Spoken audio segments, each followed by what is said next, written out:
power of giving is the power to shape a nation. With the launch of the Philanthropy Initiative, the Smithsonian and the National Museum of American History are providing some long overdue recognition that the American narrative is not complete without the contributions philanthropy has made to our country.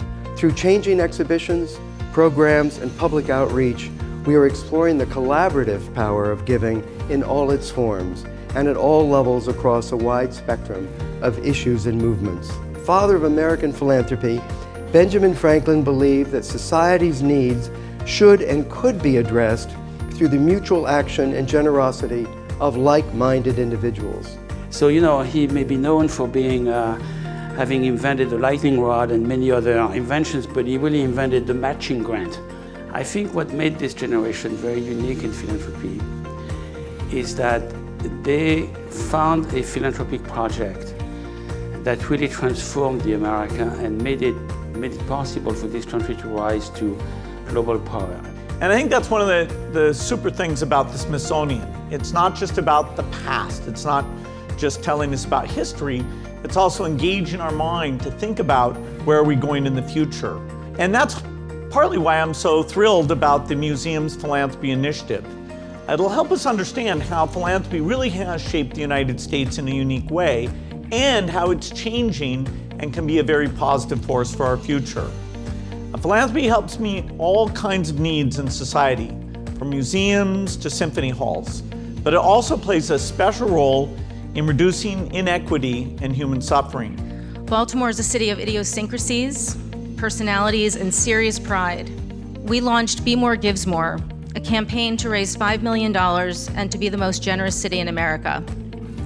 I teamed up with a group of fellow citizens because we felt the power of Giving Tuesday to coalesce our community around something bigger than raising money for individual nonprofits. We saw the Giving Tuesday movement as a chance to lay claim in a very public way to a different identity for our city. Growing up in West Baltimore, near the neighborhood of Poplar Grove, I have seen many young people around me at risk of reaching success in life due to a lack of community resources. Through the investment of philanthropic partners, CFUF has been able to advance our formula for empowering families. Today, more than ever, there are children and families who need the support of an expanding village of caring philanthropists. We think of philanthropy as being this catalytic wedge, and where you can take on, as was said earlier, experiments or risk that sometimes a government won't or can't take.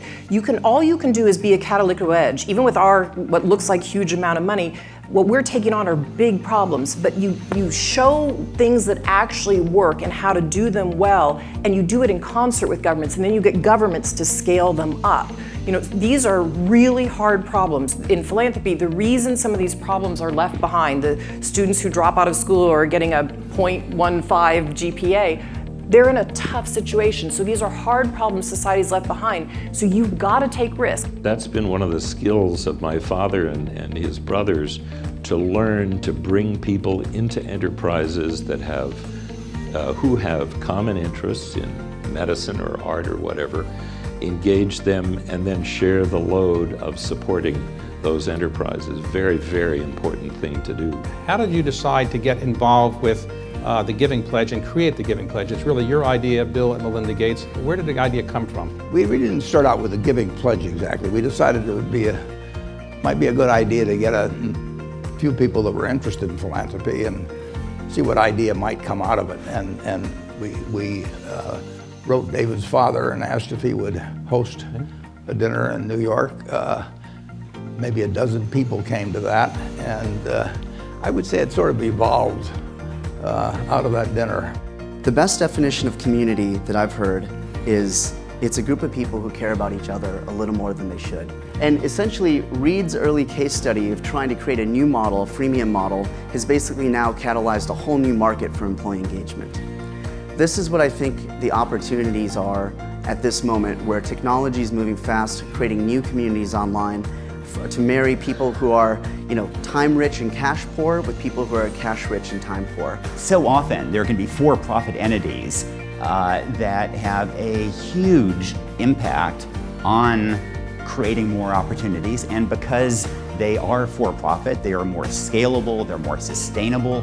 I think it's part of the revolution that is happening in philanthropy is moving beyond just tax status of entities and looking at impact investing, at double bottom line and triple bottom line companies that can be engines of social change. As we think more and more about how we change the world, our default is to celebrities, right? We want to have these wildfires of awareness. We should not neglect those campfires, those smaller moments where people link from person to person and start to build communities around ideas.